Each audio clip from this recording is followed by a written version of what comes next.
La suite des événements, c'est le témoignage numéro 3, témoignage de Sébastien Mounier, que j'invite à me rejoindre sur scène et à s'équiper d'un micro sur ma droite. Sébastien, es-tu là? Êtes-vous là? Il est là. Bonjour Sébastien. Allô? Oui, ça marche. Pas de souci, vous pouvez vous asseoir sur le fauteuil bleu, c'est le fauteuil des invités. Alors, spoiler alert, vous n'avez pas de PhD. Non. C'était marqué dans le programme, donc je peux pas ménager le suspense.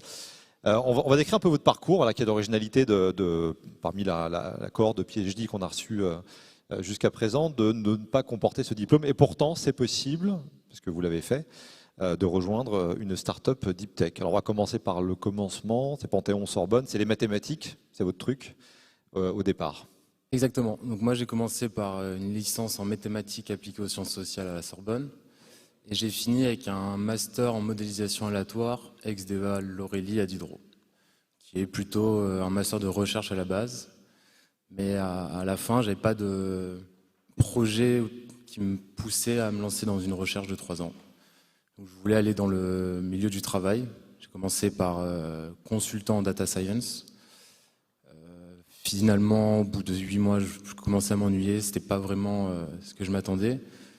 Et j'ai intégré la startup Lickmeeted, startup qui avait à peine 1 an. Je l'ai intégré en tant que premier employé, avec une grosse volonté de recherche. Donc, pour ceux qui ne connaissent pas Lickmeeted, nous, ce qu'on fait, c'est on essaye de réduire au maximum les pertes d'eau en France, à savoir qu'en France, 30% de l'eau potable part dans des fuites, et que ces dernières années, les évolutions, elles ont surtout été sur les outils de recherche, mais rarement sur l'intelligence de localisation des fuites. Donc nous, ce qu'on fait, c'est qu'on analyse le réseau, on utilise des images satellites pour pré-localiser les zones à fort risque, et on envoie par la suite les équipes.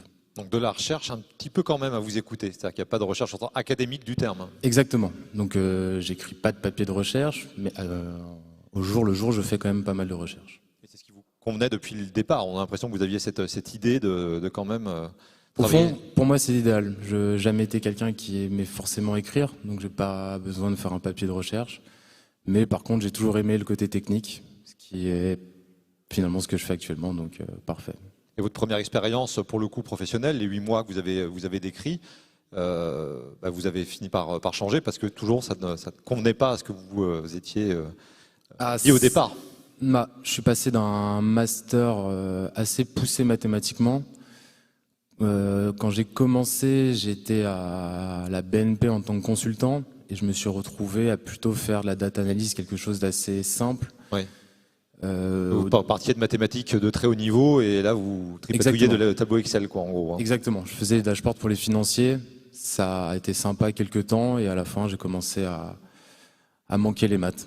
Il manquait cette technicité, cette scientificité, peut-être que vous avez retrouvé avec Lickmeeted. De quelle manière Lickmeeted elle est deep tech quelque part? Qu'est-ce qui vous fait dire que c'est deep tech?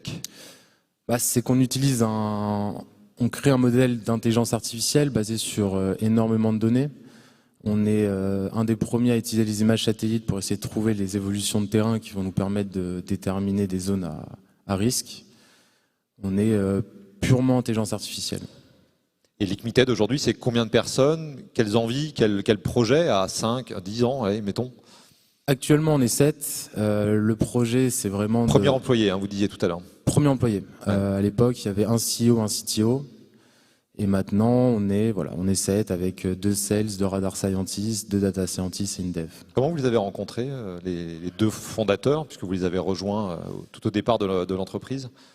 Alors, je les ai rencontrés via LinkedIn, simplement. Moi, j'ai eu de la chance, c'est que le CTO, c'était quelqu'un issu de la finance et que mon master est un master assez connu en finance. Donc, j'ai eu la possibilité de passer les premiers entretiens.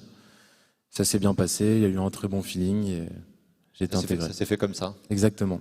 Et le côté recherche, vous l'avez donc toujours, vous parliez d'espace, vous êtes en train de développer une intelligence artificielle, vous le disiez, pour détecter les fuites. C'est ça le plus recherche de Lickmeeted? Actuellement, on a quand même passé 2 ans à faire beaucoup de recherches. On est plus dans la mise en place, l'automatisation, le rendre un produit en production pour absorber le maximum de clients. Donc actuellement, la recherche, elle a pris un coup. Et moi, actuellement, c'est surtout un côté managérial que je fais, que je ne connaissais pas, que j'ai pas appris à l'université, Oui. et qui est au fond quelque chose que j'aime. Vous l'apprenez sur le tas ou vous êtes accompagné par structure, personne Je l'apprends sur le tard et en même temps, je suis accompagné. Je suis accompagné par mon CEO qui m'aide, je suis accompagné par des gens autour qui viennent nous conseiller.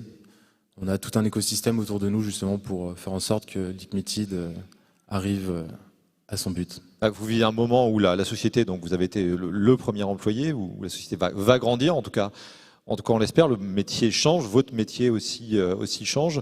Ce qui vous passionne le plus, c'est quoi? C'est les débuts ou c'est cette phase un peu d'expansion, voire d'industrialisation à terme? Enfin, je ne sais pas si le terme est cohérent pour vous, mais...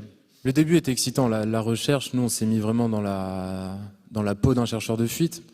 Donc même, on parle data science, on s'imagine toujours derrière un ordi, mais en fait, nous, on a acheté les outils, on allait sur le terrain, on a passé des semaines à acheter même le matériel, les gilets orange, pour être un chercheur de fuite.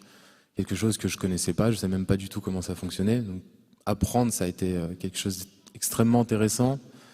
La partie d'augmentation de l'équipe aussi, c'est quelque chose qui commence, ça prend quand même un peu de temps, on est dans un milieu de l'eau qui est finalement pas très rapide, donc on est en plein dedans. Je pourrais pas dire ce que je préfère actuellement. J'ai beaucoup aimé la première partie, j'aime beaucoup actuellement aussi. On verra la suite. Ce que vous décrivez, c'est que vous êtes reparti du métier tel qu'il se faisait pour le réinventer en fait et essayer d'y apporter quelque chose. Exactement. C'est la bonne manière de faire? Comme on vend un produit qui doit être utilisé par le chercheur de fuite, il faut qu'on comprenne exactement quel est son quotidien, comment on peut l'améliorer. Et comme à la fin, c'est lui qui va dire à son chef si oui ou non le produit est utile, ça nous a paru important et c'est, je pense, réellement important. Merci beaucoup Sébastien. Donc vous voyez, possible, M2, et ensuite vous êtes parti directement dans la deep tech, sans même peut-être le savoir à l'époque d'ailleurs. Est-ce que le mot deep tech, vous étiez familier à l'époque quand vous avez commencé? Non, pas spécialement. Moi, je parlais d'intelligence artificielle, machine learning, j'étais beaucoup dans les maths.